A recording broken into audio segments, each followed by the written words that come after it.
Good morning, everyone. We have breaking news right now. We have a slow-speed pursuit, and it looks like it's stalled right now. Stu Mundell up in Sky Fox with the latest. Stu, what's going on?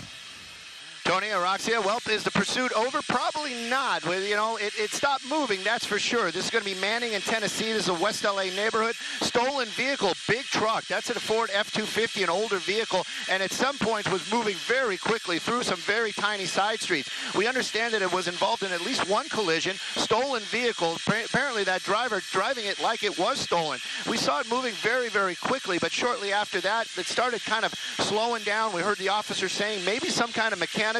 I'm guessing probably out of gas. We were watching those headlights come on and off, on and off. Now the officers from LAPD, you can see them right there. This has been basically the West LA division, but they're coming out of Olympic. So this pursuit must have been going for some time to make its way to this location. Officers, well, that suspect, the driver, not complying at this time. So these folks down there, they've probably got a lot of noise going on, probably a lot of sirens, and they're probably on their loudspeakers giving this person orders. We actually can see some movement in the front of the cab.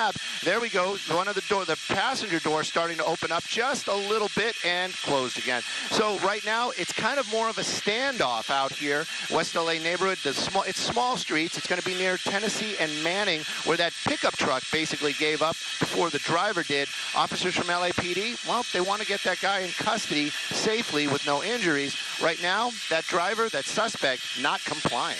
Can you give us a better sense of the neighborhood? You said Tennessee and Manning, but so obviously it looks like it's a residential area.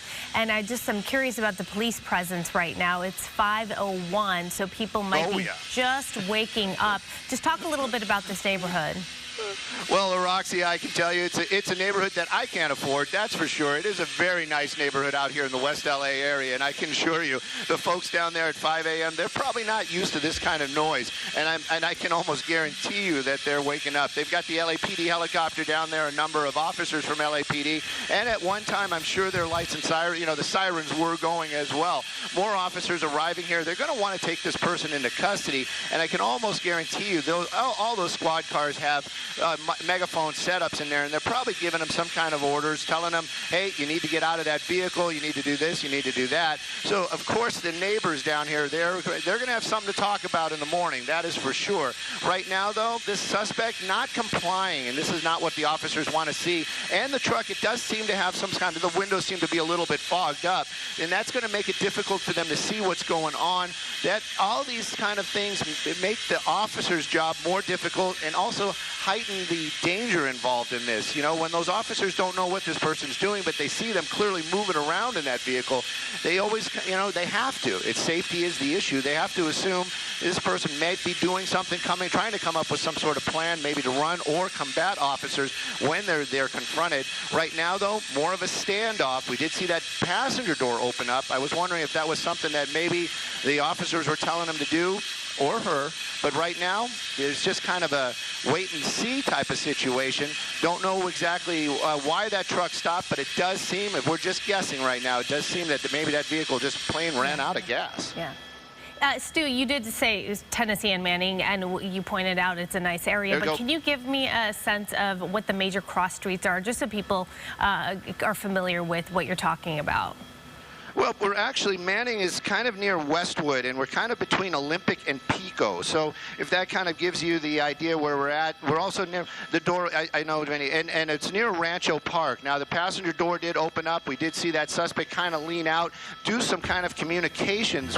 You can kind of see that guy kind of standing there, and they're probably talking back and forth. But what that discussion is, well, it doesn't really make much of a difference. All the officers want is for that suspect to get out, move away from the vehicle, and they can take him into custody. Looks like, there we go, 2 feet on the ground. So it seems like he's getting out of the vehicle, very slow moving. Maybe this person, stolen vehicle, but also there might be some sort of impairment here as well. But it does look like that suspect's slowly starting to comply with officers. So, Stu, as far as we know, there's only one person in that vehicle. There he goes. There he goes. There he goes. There he goes. He's running. That was a fake. Yep, that was a real fake out, wasn't it? He was pretending like he's all slow moving and, oh, I don't know, but there he goes running. Now, the helicopter, they got their spotlight on it, and you were wondering about this neighborhood. Yep, he's down. He's still on the sidewalk. Bottom of the screen. And it does look like, right behind a tree. It looks like they are making contact with the suspect right there behind that tree. But boy, this guy was just full of a bag of tricks this morning. Of, being chased by officers, getting out, acting all slow moving, and then taking off running there. But in the end, LAPD got this guy in custody. All right, Sue, wrapping up this, what was for a while a slow-speed pursuit, stolen vehicle is what we've been told. It looks like the truck may have been disabled in some form or another. Apparently, there was some trouble with the vehicle, and as it turns out, this ended up in a short standoff. The suspect tried to run, and as you can see here, there are a number of officers there that have descended upon the suspect, and he appears to be, at this point, in custody. All right, Stu, thank you. Appreciate it.